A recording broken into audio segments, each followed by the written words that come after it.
Assalamualaikum warahmatullahi wabarakatuh. Alhamdulillah nahmaduhu wa nasta'inuhu wa nastaghfiruh wa na'udzu billahi min shururi anfusina wa min sayyiati a'malina. Man yahdihillahu fala mudilla lahu wa man yudlilhu fala hadiya lahu. Asyhadu an la ilaha illallah wahdahu la syarika lahu wa asyhadu anna Muhammadan 'abduhu wa rasuluhu. Allahumma shalli wa sallim ala sayyidina Muhammadin wa ala alihi wa sahbihi ajma'in. Amma ba'd. Qala Allah ta'ala fil Qur'anil Karim wa huwa asdaqul qailin. Bismillahirrahmanirrahim. Inna fi khalqis samawati wal ardi wa ikhtilafil laili wan nahari laayatin liulil albab alladzina yadhkuruna Allaha qiyaman wa qu'udan wa 'ala junubihim wa yatafakkaruna fi khalqis samawati wal ardi rabbana ma khalaqta hadza batila subhanaka faqina 'adzabannar. Quran surat Al-Baqarah 190-191. Sungguhnya di dalam penciptaan langit dan bumi, bergantinya malam dan siang, itu ada tanda-tanda kebesaran Allah untuk orang-orang yang berakal. Siapa sih mereka? Alladzina yadhkuruna Allaha qiyaman wa qu'udan wa 'ala junubihim wa yatafakkaruna fi khalqis samawati wal ardh. Mereka adalah orang-orang yang mau mengingat Allah, baik dengan cara ia berdiri, dengan cara ia duduk, atau bahkan dengan cara ia berbaring, dan selalu memikirkan penciptaan langit dan bumi ini. Seraya mereka berkata, Rabbana ma khalaqta hadza batila. Tuhan kami sesungguhnya merasa bahwa Engkau menciptakan langit dan bumi ini bukanlah suatu hal yang sia-sia. Subhanaka faqina azabannar. Maha suci Engkau ya Allah, lindungilah kami dari azab neraka. Bapak Ibu yang dimuliakan oleh Allah, marilah kita ucapkan rasa syukur ini kepada Allah dengan ucapan Alhamdulillahirabbil alamin. Pagi ini kita semua diberi sehat oleh Allah, jasmani sehat, rohani sehat. Namun kita semua menyadari bahwa nikmat yang terbesar dalam hidup ini adalah iman. Imanlah yang mengendalikan akal kita itu. Andai akal ini tak dikendalikan oleh iman, maka yang lahir di sekitar kita orang pintar tapi tidak benar. Ibarat kalau seorang itu naik mobil sport yang enggak pakai rem, kencangnya sih minta ampun, tapi keselamatan tak terjamin. Andai akal ini tak dikendalikan oleh iman, maka yang lahir adalah ahli-ahli hukum tapi dia jadi koruptor ulung. Andai dia ahli IT, boleh jadi menjadi penipu online. Ada yang berkedok pemberian hadiah, ada yang berkedok menyelamatkan anaknya dari kecelakaan yang ujungnya akan memeras meminta uang. Yang lahir adalah seorang yang ahli agama, tapi ujung-ujungnya adalah ingin mendapatkan pembenaran dunia, sehingga akhirnya orang-orang itu akan hanya menggunakan egonya untuk kepentingannya, akalnya hanya untuk kepentingannya, dan mendakwahkan ayat Al-Quran dikarenakan ada kepentingan pribadinya. Ketika ayat Quran itu bertentangan dengan keinginannya, akhirnya ayat itu disembunyikan erat-erat, tak disampaikan kepada umat. Akhirnya yang lahir adalah apa yang dinyatakan oleh Allah, ta'muruna an-nasa bil birri wa tansawna anfusakum wa antum taslunal kitab. Mengapa engkau ini memerintahkan orang-orang, mengajak mereka untuk berbuat baik, sedangkan dirimu sendiri engkau lupakan. Seakan-akan ada pertanyaan itu dalam Al-Quran, ditanyakan kepada kita ini yang akalnya pintar, tapi ternyata tidak bisa terkontrol oleh iman itu. Akhirnya apa yang terjadi? Akhirnya kalau sudah begitu yang terjadi, maka titelnya panjang tapi dia sholatnya bolong-bolong. Kalau ditanya temannya, "Mas, kenapa engkau enggak sholat?" Dijawab, "Saya lagi sibuk." Sibuk apa? Sibuk memikirkan masa depan. Padahal sungguhnya masa depan yang utama adalah cuma bahagia di akhirat. Adapun bahagia di dunia ini adalah masa depan sementara.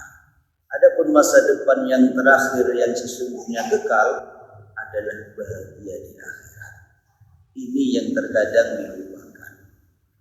Sehingga akhirnya titelnya dia panjang, tapi yang dipikirkan, apa yang dipikirkan?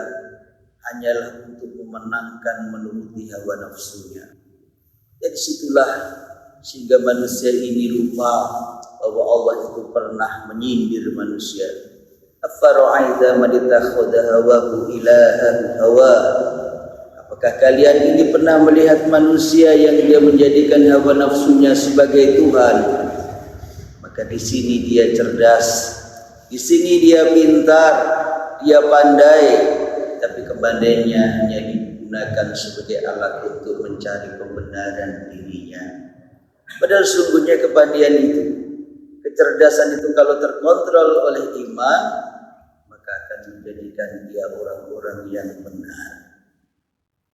Ada istilah yang mengatakan al-ilmu nurun. Ilmu itu adalah cahaya, kata ulama.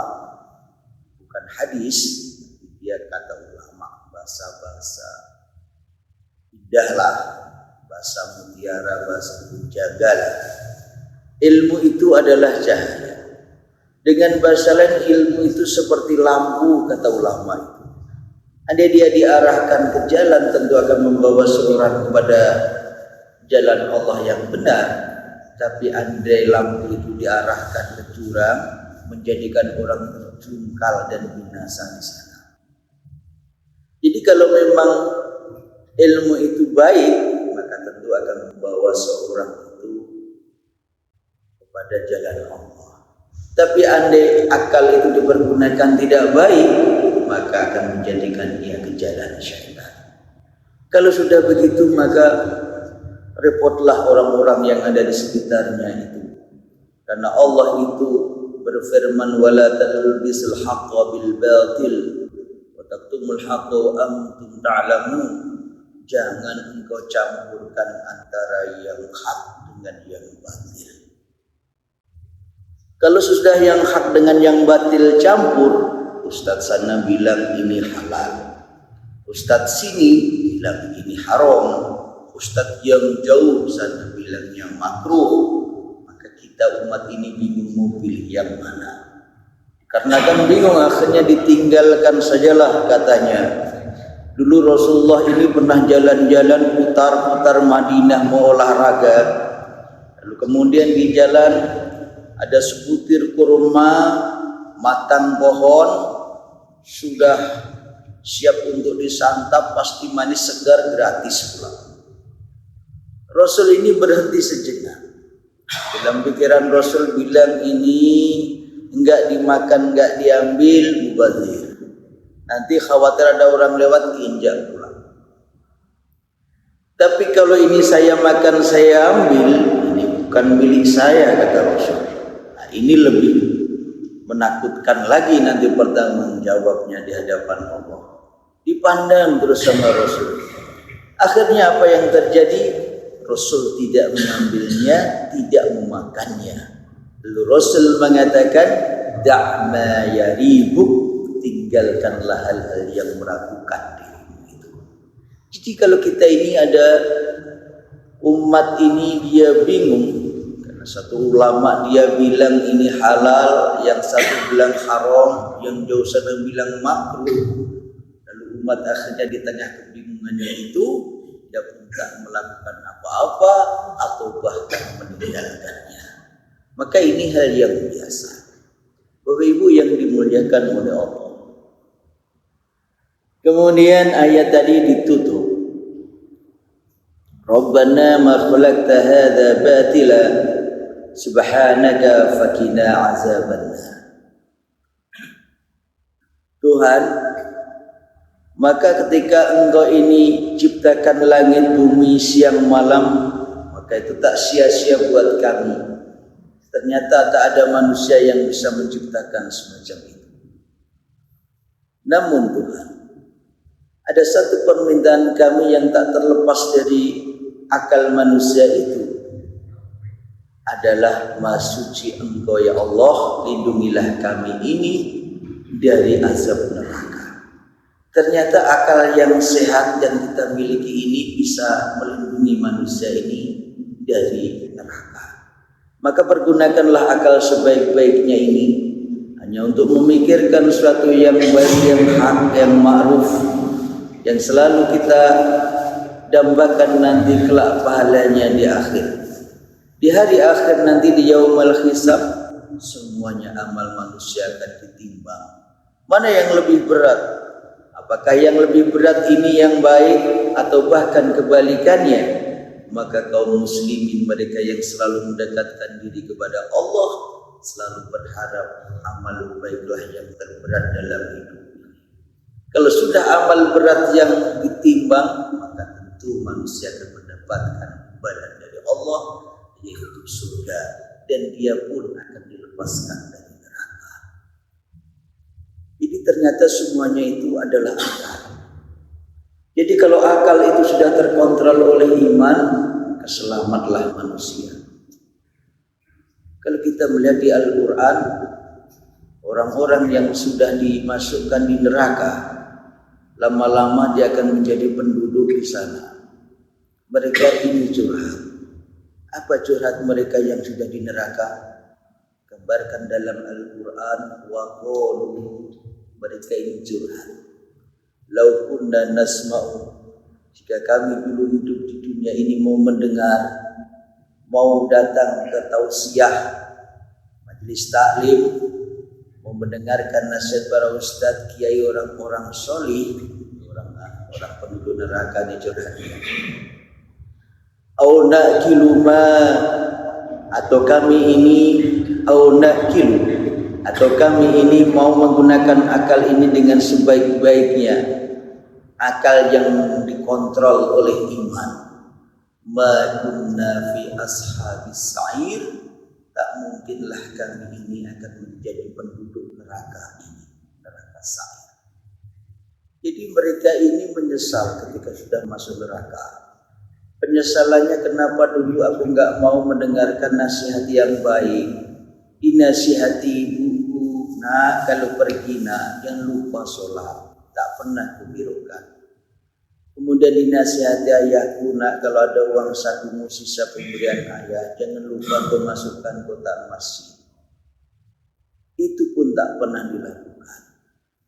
Selalu dipesan sama paman, nak kalau itu ponakan paman yang paling pintar. Kalau kau nanti semua teman-temanmu itu kok dia menang sendiri, egonya tinggi, nak mengalahlah. Mengalah bukan berarti kalah. Mengalah boleh jadi cerminan dari akhlak karimahmu itu yang selalu terbina dalam hatimu, engkau amalkan dengan perilaku. Jadi ternyata nasihat-nasihat yang baik enggak pernah didengarkan. Akhirnya menyesallah dia di neraka. Wa qalu, mereka ini curhat. Lau kunna nasma'u, ambil dulu ketika aku masih hidup mau mendengarkan nasihat itu, tentulah selamat di neraka. Au na'kilu, atau kami ini dulu ini enggak mau menggunakan akal sehatku. Ada pilihan yang satu baik, yang satu buruk. Ternyata aku lebih senang yang buruk. Aku faham, aku menyadari kelemahanku, suka hal yang buruk, ternyata aku ikuti nafsu itu. Aku menyesal akal sehatku, kenapa aku pakai ketika masih hidup. Au na'kilu. Apa akhirnya? Ma kunna fi ashabis sa'ir. Kami sekarang ini masuk menjadi penduduk penduduk neraka saya. Ini renungan buat kita semua. Oleh karena itu marilah kita gunakan hal yang telah diberikan oleh Allah Subhanahu wa taala itu untuk selalu taat kepadanya. Marilah kita gunakan akal syar'i yang terkontrol oleh iman, selalu bisa memahami pesan Allah yang ada di Al-Qur'an, hal apa saja yang diajarkan oleh Rasulullah dalam sunnahnya. Bapak-ibu yang dimuliakan oleh Allah, oleh karena itu mari kita ucapkan sholawat untuk Rasulullah sallallahu alaihi wasallam dengan ucapan Allahumma shalli ala sayyidina Muhammad wa ala ali sayyidina Muhammad. Itulah kiranya yang dikehendaki oleh Allah dalam Quran surat Al-Baqarah ayat 190 ayat 191. Wallahu a'lam bishawab. Bapak Ibu yang dimuliakan oleh Allah, hari ini kita akan membicarakan khalifah yang ke-6 Daulah Fatimiyah, yaitu Al-Hakim bi Amrillah. Setelah wafatnya khalifah yang ke-5 Al-Aziz Billah, maka kemudian dibaiatlah putranya yang masih kecil, usianya 11 tahun, jadi presiden. Kalau kita ini melihat anak usia 11 tahun, biasanya masih suka berebut remote nonton TV. Kalau jajan bebek goreng maunya potongannya paling gede. Ini hanya yang usia 11 tahun baiat menjadi khalifah. Catatan sejarah, dia ini khalifah termuda sedunia sepanjang sejarah. Masih kecil jadi baiat menjadi khalifah. Maka akhirnya perjalanan pemerintahan Daulah Fatimiyah dilaksanakan oleh para wazirnya, politik, sosial, ekonomi, bahkan keamanan semuanya dilakukan oleh para wazirnya sampai usia dewasa. Ia menjadi khalifah selama 25 tahun. Mulai tahun 996 sampai 1021. Dalam usianya yang 11 tahun itu, ditunggulah sampai ia dewasa, baru memegang pemerintahan sendiri. Namun ada catatan yang perlu kita tahu. Khalifah ini memiliki kejiwaan yang tidak stabil. Makanya tadi ayatnya adalah Quran surat Al-Baqarah 190-191. Kita menyesuaikan dengan karakternya. Ini saya terus terang, saya melihat sejarah itu belum ada yang dikaitkan dengan ayat Quran. Tapi selama saya ceramah di sini, semua sejarah saya kaitkan dengan ayat Quran. Silakan dibuka YouTube itu. Karena saya cari corak seluruh sejarah hanya cerita sejarah saja. Tapi saya cari corak yang sejarah kemudian saya kaitkan dengan tafsir. Jadi dia tafsir yang saya kaitkan dengan sejarah. Saya sendiri belajar. Bapak Ibu yang dimuliakan oleh Allah. Kemudian ada hal yang menjadi perhatian kita adalah karakter utama khalifah ini. Dia ini suka kontroversi dan berubah-ubah kebijakan karena kejiwaannya tidak stabil. Hari ini punya aturan A, besok B, lusa nanti kembali lagi ke A. Dan suka kontroversi. Bahkan suatu hal yang dihalalkan oleh agama, oleh dia bisa jadi haram seketika. Nah, ini kontroversinya di situ. Ini beda dengan khalifah-khalifah yang lain. Memang ada orang yang memang jiwanya seperti itu. Nah, kalau orang memiliki jiwa yang seperti itu, siapa yang susah? Yang susah pasti rakyatnya. Pokoknya kalau ada orang punya kelainan, pasti yang susah rakyatnya karena mengikuti aturannya itu. Hari ini adil benar, hari ini bijaksana benar. Ternyata minggu depan tiba-tiba dia kejam. Tiba-tiba pejabat nggak salah nggak apa diganti, tiga aturan berubah semau-maunya. Itu yang terjadi. Bapak pernah pernah lihat ada orang-orang yang selalu bilang tuh ada kiai Ustaz Jadab, tahu? Pernah dengar, Pak? Ada pernah dengar? Saya punya paman, orang bilang Jadab, masuk pondok pesantren sini yang ayahnya Mas Inam Mujahidin itu paman saya, Pak, asli dari Kelampok sana, yang pernah ceramah di sini acara nuzul Quran apa ya? Itu anak paman saya. Nah, paman saya itu Rada Jadab, pondok pesantren sini yang penggarap masjid yang baru itu masih saudara saya itu. Nah, ini orang bilang Rada Jadab karena ada aneh. Nah, kalau orang bilang zaman dulu itu ada sedikit gangguan kejiwaannya.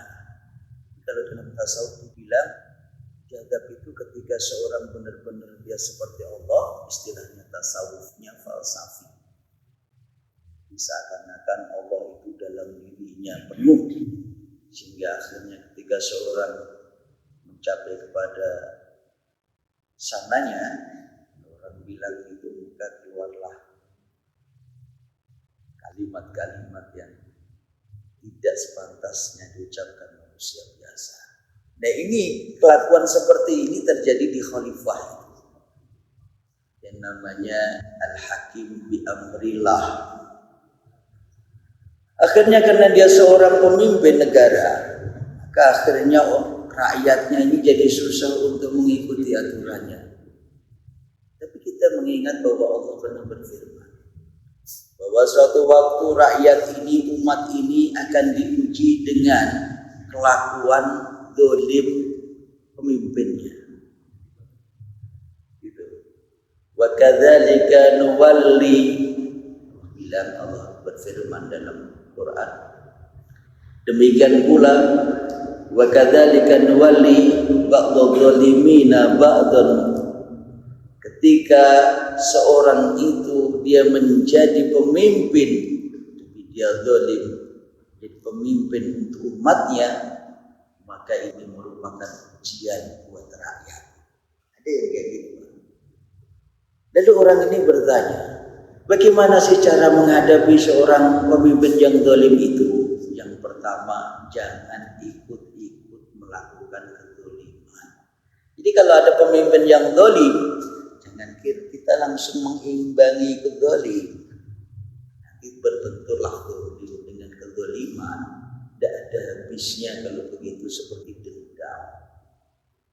Ini yang pertama. Lalu yang kedua, kita harus sabar menghadapi pemimpin yang zalim. Dengan kesabaran itulah kita sedikit usul memberikan masukan yang baik, sehingga pada akhirnya akan mengurangi kezaliman yang dilakukannya. Dan yang terakhir, doakanlah pemimpin itu supaya mendapatkan hidayah dari Allah. Jadi tiga ini kunci kita ini menghadapi pemimpin yang zalim. Seperti itu. Lalu kezaliman apa sajakah yang dilakukan oleh Khalifah Al-Hakim bi Amrillah ini? Khalifah ke-6 Daulah Fatimiyah. Saya ambilkan dari kitab Al-Maqrizi. Di situ kezaliman yang dilakukan diantaranya adalah memperlakukan jam malam. Di Kairo waktu itu orang nggak boleh keluar malam, Pak.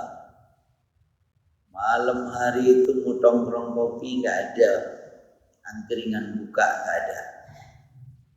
Gula habis, siap-siaplah minum teh tawar kopi pahit di rumahnya.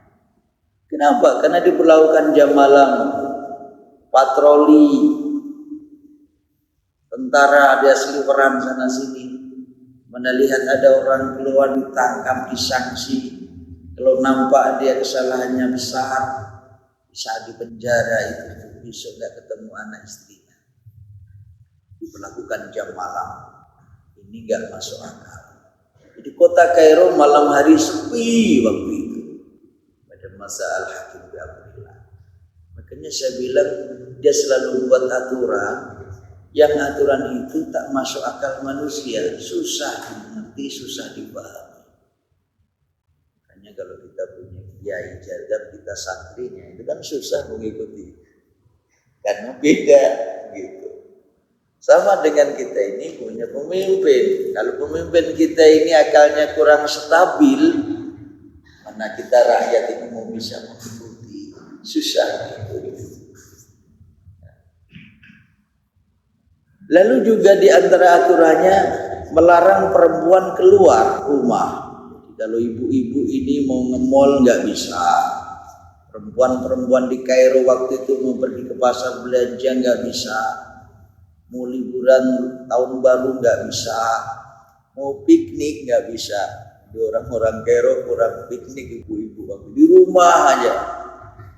Apa tujuannya? Khalifah dia bilang perempuan kalau keluar rumah ini nanti banyak fitnah. Perempuan kalau banyak keluar rumah maka moral kurang terjaga. Perempuan kalau sering banyak keluar rumah jalanan penuh perempuan, keadaan kota ini tak bisa terkendalikan dengan baik. Alasannya sih benar, tapi caranya itu yang membuat orang itu jadi sakit hati. Caranya adalah toko sepatu semua ditutup. Gak boleh jualan sepatu di Kairo. Aneh kan Pak? Saya buka jalan di sisa juga. Ini khalifah ini aneh bener saya bilang. Rakyatnya susah ngikutin, ya kan? Semua toko sepatu ditutup, gak boleh jualan sepatu. Bangkrut bandar-bandar sepatu itu Pak. Toko-tokonya pada tutup. Ini khalifah baru, presiden baru, buat aturan susah sekali diikuti. Kenapa? Ternyata perempuan keluar wajib pakai sepatu. Kalau toko sepatu ditutup, nggak ada jual sepatu perempuan, nggak mungkin keluar. Logikanya perempuan nggak bisa keluar tanpa sepatu. Ini pemikirannya, ini akalnya. Maka tadi ayatnya adalah akal harus dikontrol dengan iman. Kalau akal tak terkontrol dengan iman, maka akal ini akan semau-maunya menurut hawa nafsunya. Dia buat aturan, yang aturan itu sulit untuk diikuti, sulit untuk dilakukan. Coba bayangkan di Al-Quran saja Allah menyatakan apa pernyataan Allah? Allah itu menyatakan waqarna fi buyutikunna fala tabarrujal jahiliyatil ula.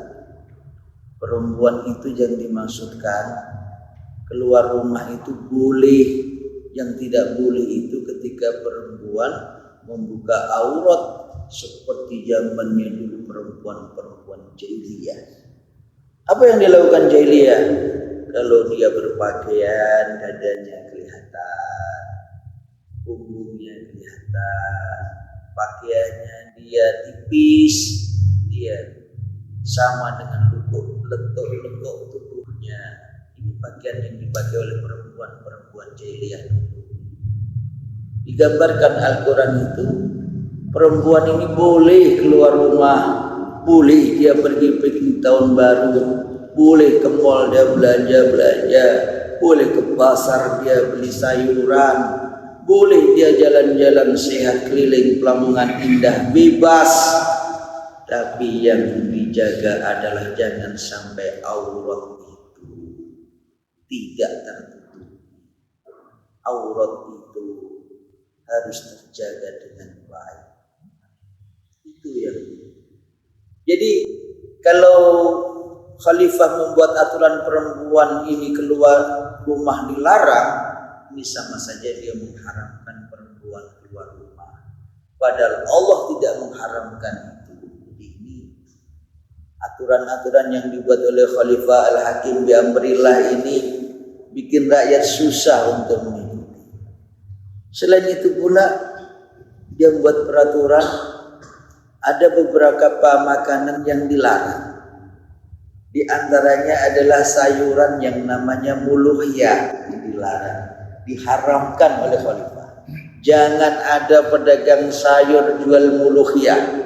Dan jangan ada warga Kairo, Mesir, negara Fatimiyah ini yang makan sayur muluhiyah.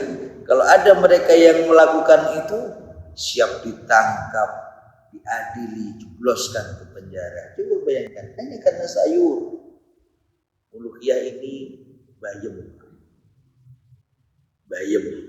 Kalau orang banyak omong cerewet kasih bayem pasti minum, ya kan? Tenang dia.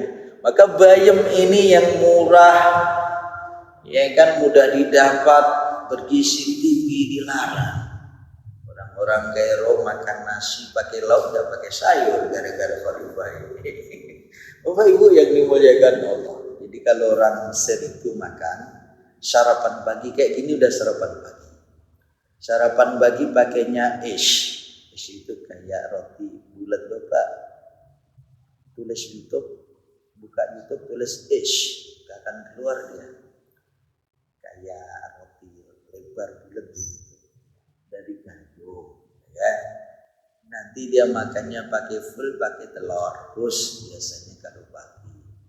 Nah, nanti siang jam 2, jam 3, kalau sana siang, kalau sini sore. Sana bilangnya 2, 3 itu siang, makan siang. Itu makannya pakai nasi minyak, ayamnya separuh, seekor potong jadi 2 tak. Kalau anaknya kecil-kecil jadi 4 tak. Nah, jangan tak, nanti jadi rica, ya kan? Nah, ini potongnya 2 kali jadi gede. Atau dagingnya setengah kilo, ini standar. Sama siswa kalau siang makannya itu ke warung dapat seporsi ya segitu. Kalau mau daging setengah kilo, kalau mau ayam setengah ekor, sama nasi minyak, ada sayurnya. Nah ini sayurnya ini dilarang sekarang. Nggak ada orang makan sayur. Selama khalifah ini 25 tahun jadi khalifah, orang-orang Kairo tak ada makan sayur. Ini kan aneh, susah diikuti. Lalu kalau makan malam baru roti sama susu. Ini yang dilakukan oleh orang-orang Mesir. Karena dia menjadi presiden di Kairo, di Mesir, maka kita bicara budaya orang Mesir. Saya 9 tahun di Mesir begitu pula itu. Pagi sarapan, nanti jam 2, jam 3 ini keluar dari kuliah baru kita makan siang. Kalau orang sana siangnya 2 dan jam 3.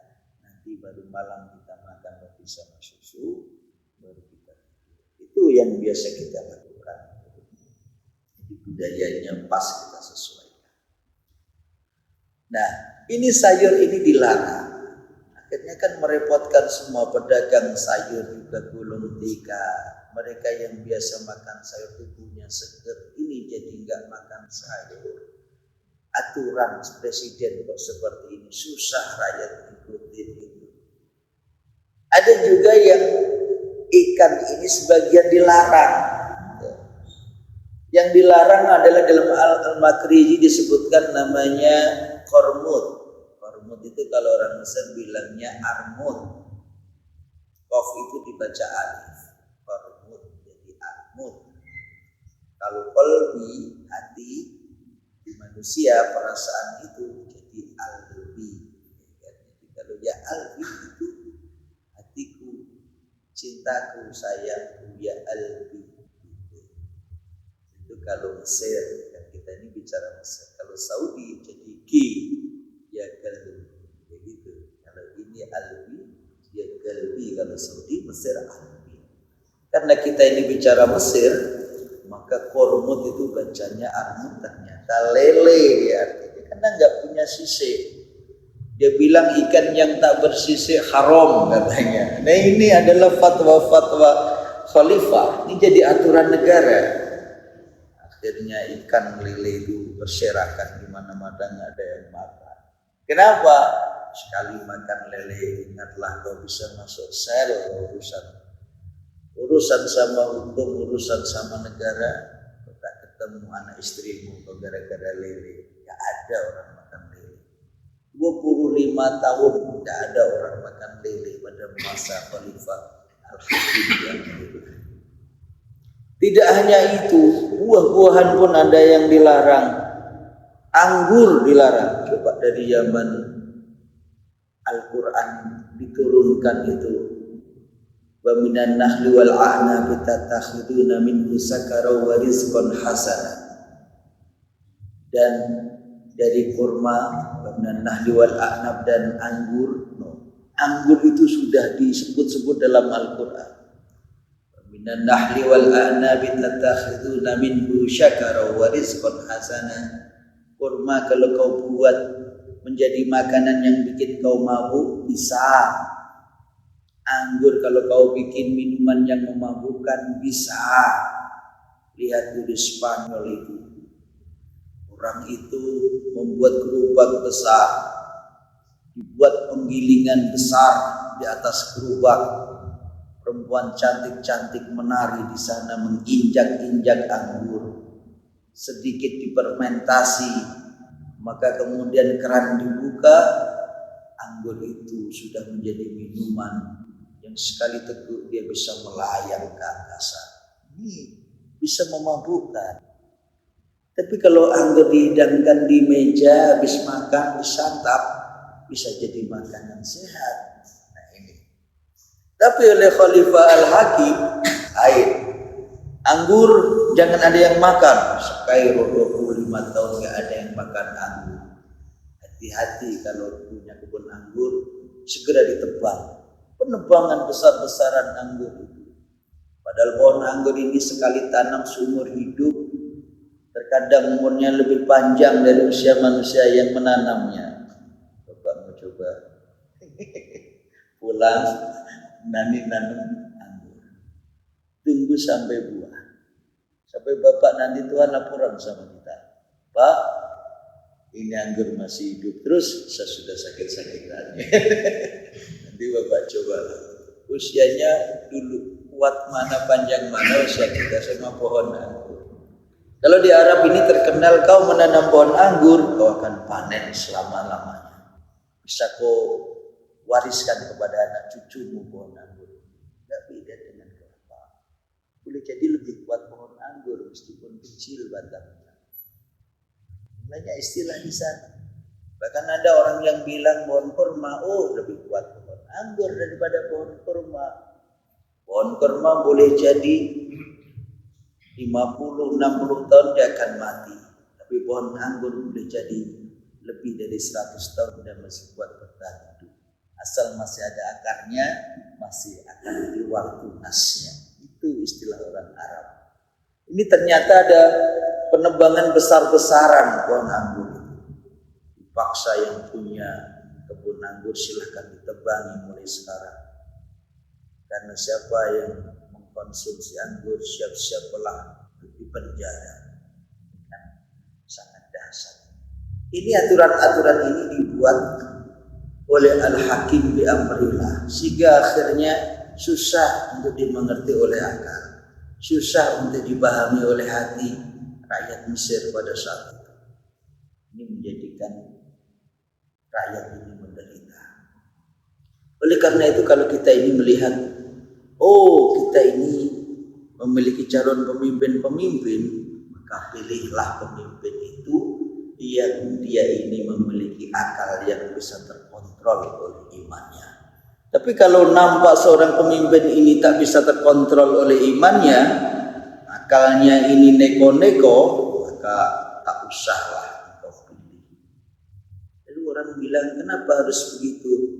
Karena saya ini mengikuti apa yang difirmankan Allah dalam Quran surat Al-Baqarah ayat 190, ayat 191.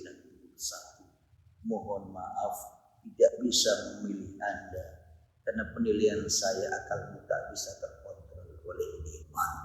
Ini gagal kalau Bapak bisa bilang begitu. Bapak Ibu yang dimuliakan oleh Allah. Akhirnya Al-Hakim ini berkuasa selama 25 tahun. Lalu kemudian suatu malam dia pergi di suatu tempat namanya Jabal Muqattam. Orang sana bilang Jabal Mu'attam, Qaf jadi alif kalau orang Arab, orang Mesir. Di Jabal Muqattam ini dia keluar rumah, diantar oleh pengawalnya memakai baju sederhana. Keluar rumah, ya alasannya adalah mau bersemedi, orang Jawa bilang. Atau dia ini mau berkhulwat. Ternyata dia keluar rumah, ini tak kembali lagi. Tak kembali lagi. Selang 2-3 hari hanya ditemukan keledainya. Jadi kalau orang Arab, orang Mesir ini lebih suka naik keledai daripada kuda. Keledai ini lebih kuat jalan kakinya, lebih kuat lapar daripada kuda. Kuda ini susah kalau melihara, dan kalau lari dia cepat lelah, tapi keledai enggak. Keledai ini kuat jalan 5 hari enggak berhenti, 5 hari enggak berhenti jalan. Enggak lari tapi jalan. Bahasa Arabnya di sana orang menyebutnya humar. Humar. Jadi keledai ini jalan 5 hari enggak berhenti, ini kuat. Kalau kuda lari paling 3 jam dia harus berhenti istirahat. Tapi keledai tidak. Ini bedanya. Maka orang Arab lebih suka kalau jalan-jalan pakai keledai, pakai humar. Dan dia ini keluar naik keledai. Keledai ini ya adiknya kuda lah. Di atasnya kambing. Ya kan? Kalau kambing kan kekecilan Pak. Kalau sapi kegedean. Kalau kuda kegedean. Dia di tengah-tengah ya kan, di atasnya kambing, dari bawahnya kuda, itu keledai lah ya. Nah, Bapak Ibu yang dimuliakan oleh Allah, dia itu lalu enggak pulang selama 2-3 hari. Dalam Al-Makrizi dijelaskan ditemukannya pakaian berlumpur darah dan keledainya. Di keledainya ditemukan sama pakaiannya aja. Dan dia enggak ditemukan sampai sekarang ini, hilang misterius dia. Akhirnya para mu'arikh, ahli sejarah dia menuliskan dia ini dibunuh. Siapa yang membunuh? Ada yang bilang, ahli sejarah mengatakan dibunuh oleh pengawalnya. Ada yang bilang, ahli sejarah mengatakan dibunuh oleh saudara tirinya, perempuan namanya Sid al-Mulk. Ini perempuan ini dia ini sebel karena dia membuat kebijakan-kebijakan, aturan-aturan yang sulit dimengerti, sulit dilakukan oleh rakyat. Ini meresahkan. Akhirnya dia pun hilang sampai sekarang. Tidak ditemukan. Ini namanya Al-Hakim bi Amrillah. Lalu kemudian akhirnya karena tak ditemukan, dia hilang sampai sekarang ini. Pada waktu itu dibeatlah putranya yang bernama Az-Zahir, yang kemudian menjalankan pemerintahan dibantu oleh saudara tirinya yang pertama Sid al-Mulk. Itu yang para sejarah mengatakan boleh jadi yang membunuhnya dia adalah Sid al-Mulk, itu perempuan. Bapak Ibu yang dimuliakan oleh Allah, oleh karena itu hari ini kita semuanya sehat, diberi akal oleh Allah, maka harus akal itu kita kontrol dengan iman. Gunakan akal ini untuk selalu taat kepada Allah, melaksanakan perintah dan menjauhi segala larangannya. Gunakan akal ini untuk memahami apa yang disampaikan oleh Allah dalam Al-Quran, apa yang disampaikan oleh Rasulullah dalam sunnahnya. Gunakan akal ini untuk menghalau nafsu-nafsu yang mengganggu dalam kehidupan kita. InsyaAllah amal saleh Bapak semuanya Ibu akan membawa nilai-nilai yang sangat berharga untuk generasi berikutnya, dan amal Bapak Ibu semuanya nanti bisa untuk bekal ketika menghadap Allah Subhanahu wa Ta'ala. Bapak Ibu yang dimuliakan Allah, mudah-mudahan pagi ini kita diberi sehat terus, jasmani sehat, rohani sehat. Allah sayang sama kita, Rasulullah juga sayang sama kita. Putra-putri yang ada di rumah sana, ponakan semuanya, saudara, mereka menjadi generasi yang soleh dan solehat. Rezeki Bapak sampai akhir hayat akan terputus. Rezeki itu selalu berkah karena ketulusan hati ini menjadi hamba Allah Subhanahu wa Ta'ala. Ini dulu yang bisa saya sampaikan. Insyaallah kita jumpa lagi bukan yang akan datang. Dalam Assalamualaikum warahmatullahi wabarakatuh.